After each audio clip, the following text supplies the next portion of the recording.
Vida nueva. En el cambiante mundo de hoy, lleno de retos y desafíos, el hombre busca sabiduría y seguridad para construir su proyecto de vida. El Evangelio de Cristo siempre tiene respuestas luminosas y verdaderas frente a las grandes preguntas que hoy nos formulamos. Ante la soledad, el desamor, la crisis moral y espiritual, las enfermedades emocionales, el cambio de época, la destrucción de la familia. Te invitamos a tener una vida nueva para que encuentres una manera distinta de mirar tu existencia, tus relaciones, tu trabajo, tu propia historia. ¡Te esperamos! ¿Qué tal, amigos? El buen Dios nos regala un día esplendoroso como el que ustedes alcanzan a apreciar. Hoy abordemos un tema que es bien especial: sana de tu individualismo. Es un signo de la posmodernidad, indiscutiblemente, esta palabra, el individualismo, el nombre de la independencia, el nombre de la autonomía, el nombre de la libertad. Yo quiero vivir mi vida de manera individual. Yo quiero compartirles simplemente una historia de esas que muchos hemos conocido a lo largo de nuestra vida. Y recuerdo una señora que se encontraba muy enferma por caquexia, un poco una mezcla de la anorexia con depresión. Ella había volcado todo su amor, estando separada de su esposo, lo había volcado sobre sus dos hijos, hombre y mujer. Se había esforzado por darles el mejor estudio en un colegio y luego en una universidad. Ella se hacía un 8, era solo creatividad para ayudarle a sus hijos a que tuvieran el bienestar y los privilegios de una buena educación, amén de darles cierto estatus o nivel de vida socioeconómico. Sin embargo, ella enfermó y la familia descubre el sufrimiento de esta mujer, empieza a adelgazar, no come, todo lo que come lo vomita, empieza a hacerse exámenes médicos y ellos, los galenos, dictaminan que tiene una anorexia mezclada con depresión, y que en esto es muy importante el apoyo emocional y afectivo de los dos hijos que tenía esta mamá.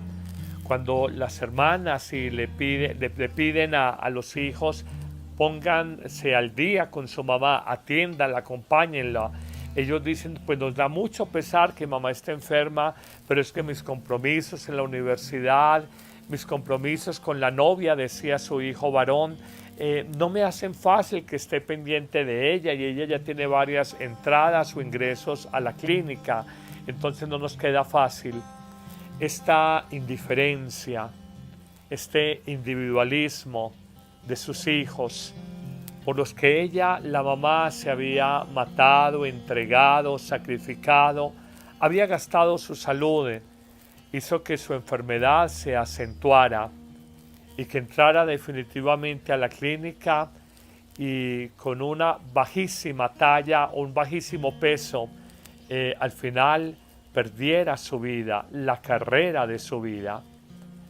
Recuerdo que la familia, hermanos de esta mamá, decían, si sus hijos se hubieran preocupado un poco más por ella, si hubieran estado más atentos a sus necesidades. Pero ella cometió un error, se volcó a darles solo amor, a buscar que estuvieran supremamente bien en sus universidades, con sus amigas y amigos, con su ropa, dándoles gusto en todo lo que podían, sus salidas a una finca en fin de semana, y se preocupó de darles gusto, pero no se preocupó de exigirles. Esta historia simple que cuento a grosso modo nos habla de un valor o antivalor muy propio de nuestro tiempo, el individualismo. Hoy encontramos una gran incapacidad, a veces de gente muy joven, para convivir con nadie, y entonces se volvió moda: yo convivo en un apartaestudio, en un apartamento pequeño, con mi mascota, pero es que tu mascota no te confronta la vida, otro ser humano sí te confronta la vida. Yo convivo con la mascota que la saco al parque, me obedece, me hace gracias, me hace fieritos, y otro ser humano me puede exigir, demandar de mi cariño, de mi tiempo, de mi presencia, de mi atención. Es fácil convivir con una mascota. No es tan fácil convivir con un par, otro ser humano como tú, que te exige cariño, como tú pides cariño de esa persona. Y hoy entonces hemos organizado nuestra vida con la mascota, con un teléfono celular, un dispositivo inteligente, y pues a él le doy órdenes, a él lo manipulo, mi teléfono celular, pero en definitiva es fácil convivir con la tecnología y la mascota, y como me cuesta convivir con un ser humano que me exige, no lo hago. Y hablo de mi independencia, hablo de mi espacio, nadie se meta en mi vida, no me opines sobre mi cuerpo, si es mi sueño de vida, no te opongas a él. Si yo me estrello es mi problema. Y está esa preposición en primera persona, mío, mi cuerpo, mi vida, mi sueño, mi problema. No te metas. Hoy hay una libertad y respeto exacerbado, hasta el punto de que vemos una persona que puede estarse equivocando en la vida, que se está destruyendo ella sola por las conductas, comportamientos, pensamientos que tiene, amistades que maneja, y a veces lo pensamos dos veces para opinar sobre la vida de esa persona, porque decimos es que es su vida, es su problema, yo no me meto en eso. Eso nos lleva al individualismo, a ser muy independientes, pero también muy indolentes, no sentir el dolor del otro, indiferentes, no ser deferentes con la otra persona. Esto ha generado un mundo de solitarias y solitarios. Y una cosa es la soledad por un par de semanas, otra es la solitariedad de llegar a casa un fin de semana y estar mirando en redes sociales o en tu teléfono o en tu WhatsApp quién te ha escrito. ¿Será acaso el proyecto que Dios quiere para nuestra vida?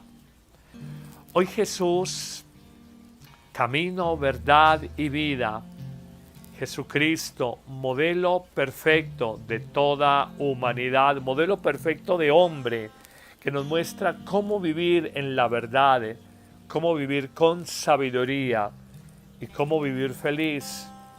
Nos muestra 3 dimensiones de su vida, en donde Él no fue propiamente un individualista, Él no fue un egocéntrico, Él no fue un hombre egoísta encerrado en sí mismo.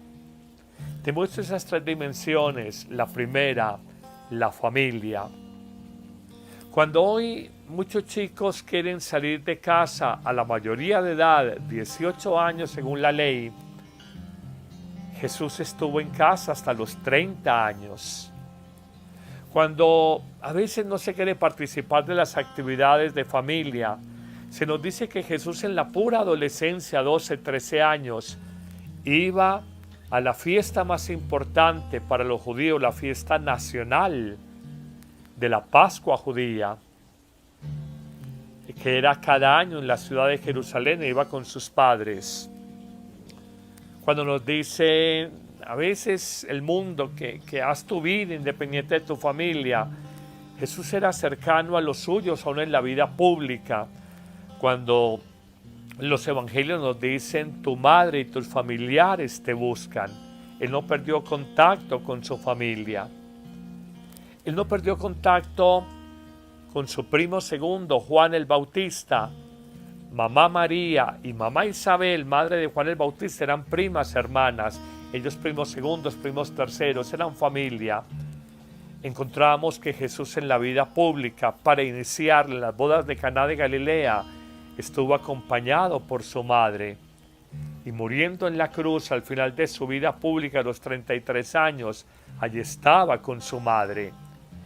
Estos datos nos señalan simplemente que para Jesús fue importante su familia.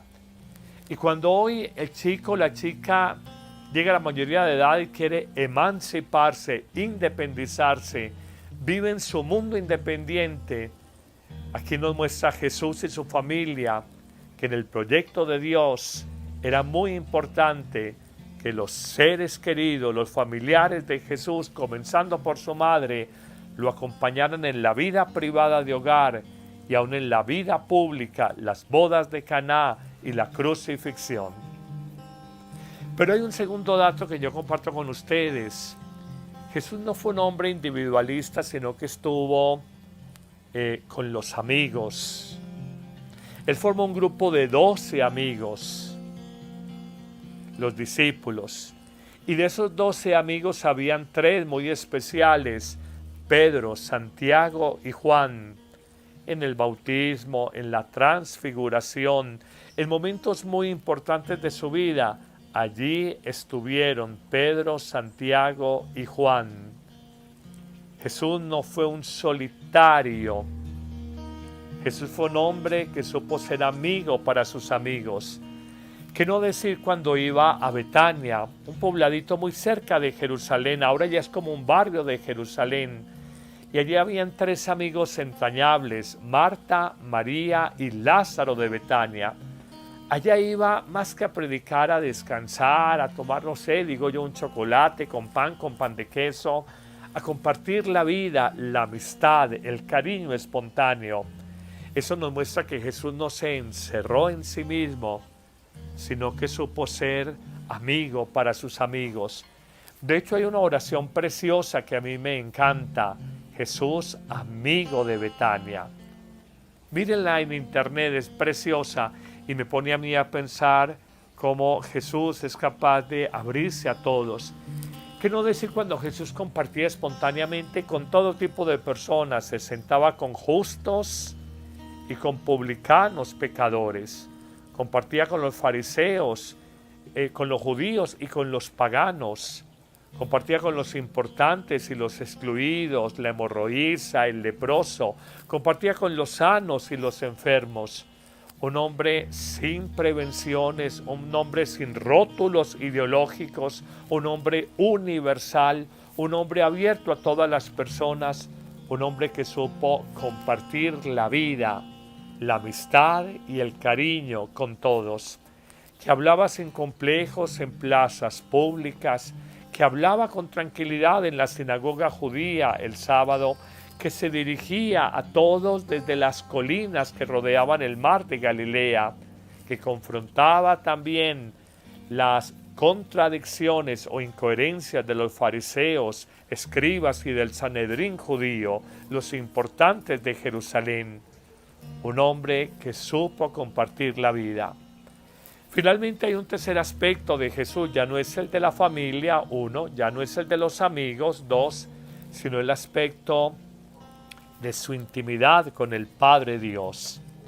Nos dicen los evangelios que gustaba de orar en la noche, concretamente en la madrugada, 2, 3, 4 de la mañana, orar a cielo abierto o descampado y encontrar allí, lejos de verse en soledad, encontrar encuentro, intimidad, contacto divino con el Padre Dios. Le decía a los discípulos: acompáñenme hasta que está esta colina, déjenme un ratico en intimidad con mi Padre Dios. Pero no fue Jesús propiamente un solitario. Esos espacios de soledad o de individualidad que buscaba era para entrar en comunión con la creación entera a partir de su oración con Dios Padre. Como dirá en varias ocasiones: mi Padre y yo somos uno.